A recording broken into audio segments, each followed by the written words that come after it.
Souvent, je me balade avec un réflexe et un objectif, ce fameux 17-55 de 8. J'ai dépensé suffisamment d'argent dedans pour ne pas le laisser à la maison. Plus sérieusement, quand je croise des gens ou quand je discute avec des amis, ils me disent « mais tu as tout un arsenal de matériel photographique, pourquoi est-ce que tu te balades avec juste un zoom? C'est bizarre quoi, pourquoi? Enfin, t'as pas un super télé, t'as pas un fisheye non plus, c'est étrange, pourquoi t'emmènes pas tout avec toi? On sait jamais, imagine, tu tombes sur un super sujet. » Il faut savoir que le zoom, c'est pas la solution à tous les problèmes. Et qu'il y a une expression que j'aime beaucoup, c'est zoomer avec les pieds. Mère Nature nous a dotés de deux membres inférieurs particulièrement pratiques pour se déplacer, pour se rapprocher d'un sujet ou pour s'en éloigner. Et le zoom, c'est aussi une espèce de solution de facilité. On croit que ça va être la réponse à tous nos problèmes. Ah oui, la mouette, elle est loin là-bas. Comment je fais? Je prends mon grand télé. Je peux aussi prendre 5 minutes pour aller m'approcher de l'endroit où elle est, pour peut-être avancer tout doucement. Ça fait partie un petit peu de l'excitation photographique. Genre, est-ce qu'elle va s'envoler? Est-ce qu'elle va pas s'envoler? J'avance d'un mètre. Ah, c'est bon, elle est toujours là. J'ai le doigt sur le déclencheur au cas où. Faut pas croire que le zoom va régler tous vos problèmes. Et c'est souvent un truc de feignant.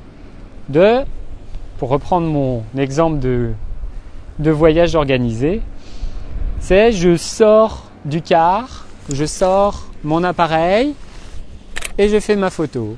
Ah, c'est un peu loin, je zoome.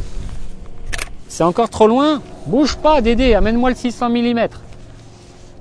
Ça marche pas comme ça. Et par exemple, il y a certains types de photographies, c'est pas le thème aujourd'hui, mais si vous êtes amené à faire un petit peu de photojournalisme, si vous allez dans une manifestation d'étudiants, d'employés ou je ne sais quoi, c'est pas dans un immeuble à 300 mètres avec un téléobjectif que vous allez réussir les meilleures photos. C'est avec un grand angle, au milieu de la foule, avec les gens limite à se taper dans l'objectif, c'est là que vous allez faire des clichés qui ont un certain impact.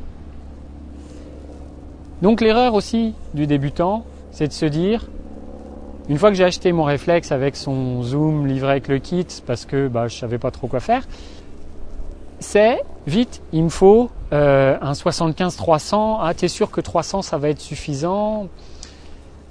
On a souvent une espèce de course à la longueur. Je sais pas d'où ça vient moi, je veux pas savoir.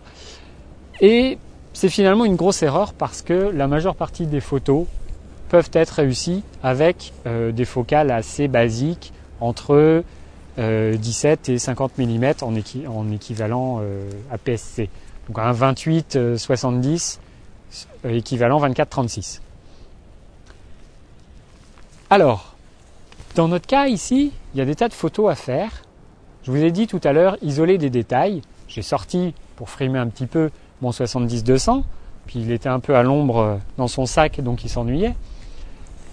Mais j'aurais pu aussi faire ces photos avec mon 55 mm en m'approchant, en allant au ras de la pierre qui m'intéresse et en faisant ma photo de caillou.